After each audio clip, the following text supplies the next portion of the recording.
Hello everyone! Welcome back mga ka-Racket for another Racket serye content. Chris here from the Racket Core channel. Ayan. So dumating na yung inaantay ko dito from Shopee na gagamitin natin kung talaga bang legit yung mga weights ng mga cards kapag in-open natin, di ba? So ito siya actually. Ayan. Ito na yung weighing scale na nandito. So, I managed to put it on 00 including the card holder. Ayan, para pang-display natin. Para makita lang natin yung amount niya kapag naglagay tayo ng cards on top, 'di ba? Kasi gusto ko transparent tayo kung ano yung mga possible talaga na makikita natin. Eventually, I did try some. Magkakaiba nga yung values nila. Pero aalamin natin kung ano yung magiging laman nila after. So, this is a 13.2 weight of cards. Ayan, 13.2. Lagyan natin dito. This one is 13.4. Ayan. Next one is 13.4 din. Ayan. So, 13.2, 13.4. And then 13.5. Yeah, 13.5. So, itong apat na to, iba-iba yung weights nila. Well, this one is 13.3.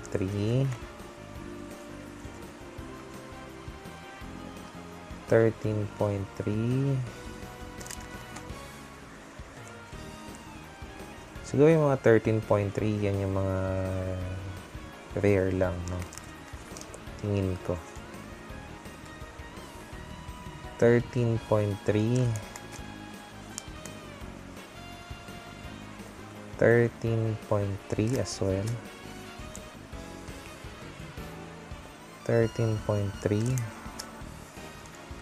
Pare-pareho ng 13.3. Mga rare na lang siguro to. 13.3. Oops. 00.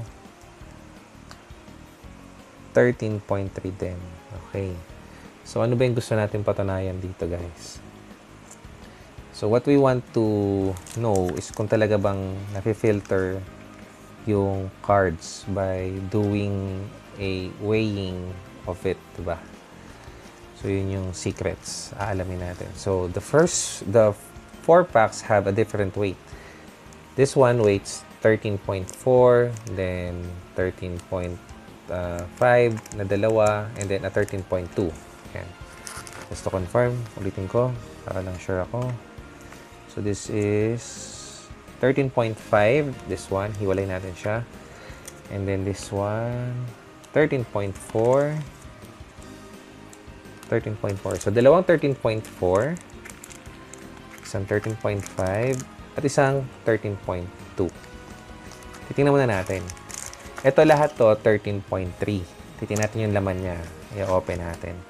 So, for our episode for today, medyo sketchy tawag natin dito. Sketchy episodes. Ayan.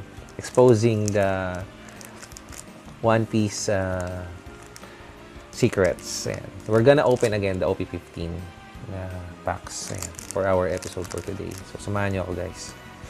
Again, guys, tuloy-tuloy pa rin yung promo natin kahit na ganito yung ginagawa natin.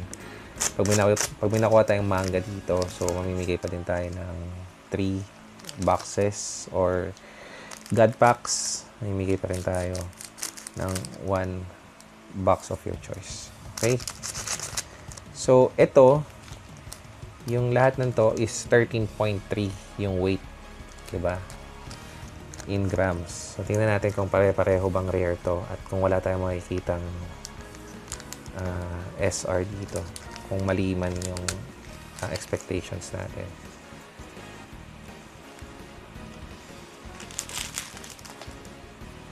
Okay. Let's go, guys. Tingnan natin kung tama. 3, 4, 5. Rare? Rare. O, diba? 1, 2, 3, 4, 5. Rare? Rare. Rare card.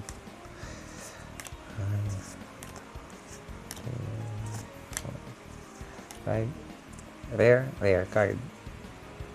Rare lang yan.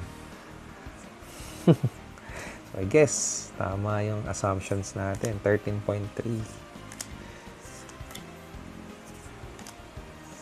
Wala pa ako nakikita na kakaiba. Rare, rare pa din. Diba guys?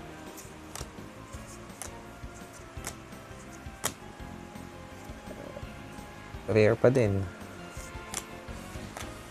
3, 4, 5. Rare pa din. 3, 4, 5. Rare pa din. Guys. Diba? Rare. So, hindi. Ayan. Rare. So, it means lang na kapag 13.3 yung weight nung pack mo, that is a rare chance only. Rare card lang talaga yung laman. Now, etong apat na to is iba-iba yung weight. Mag-start tayo doon sa 13.2. Ito, 13.2. I-open na lang natin siya dito.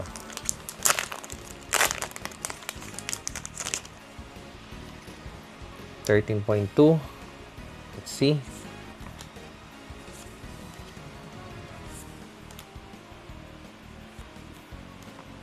Last card. The 13.2 shows also a rare card. Ayan. Pero, hindi siya yung normal na rare. Ayan, Sinami. Mahirap din makuha yan. 13.4 cards. Ito na yun. So, wala pa tayo nakukuha. Isang SR pa lang ang nakukuha natin, guys. Take note. Isang SR. So, lahat na to is SR kung titingnan mo. Itong tatlong pack na to is may SR na to. Sure ako dyan. But ito, 13.4. Then, 13.5 yung isa. So, 13.4. Ang makukuha natin is... Okay, last pack. Okay, yan. Okay. So, this is it. 13.4, another SR. Okay. So, open natin yung isa pang 13.4 na pack. Yan. Hindi siya God pack.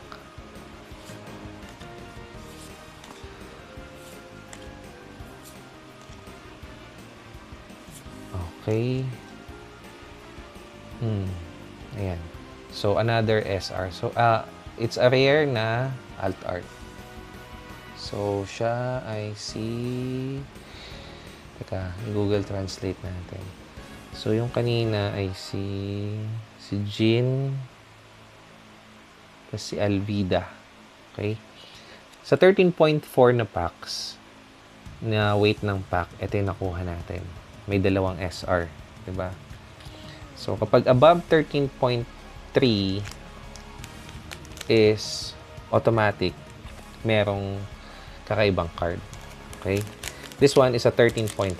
Medyo above siya dun sa lahat. I'm not sure kung anong meron dito sa 13.5. But let's see. So, 13.5. Ayan. So, what do we have here?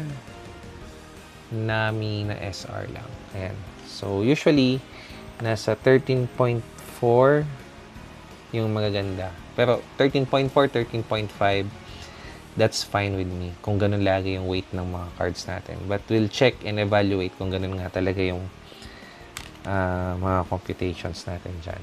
Okay? So, what we got so far is like what we expected. 4 na SRs. Okay. Laglag pa. Buti hindi nagka-white. Ayan.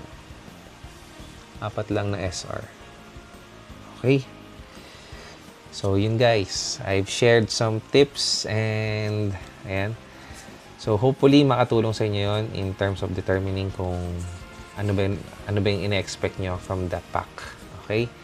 So, for more videos like this, ayan, please click the like and subscribe button. And then, ayun, this is Chris again from the Racket Core. See you on my next video on opening again another One Piece trading card games, TCG. Okay? See you guys. Bye-bye.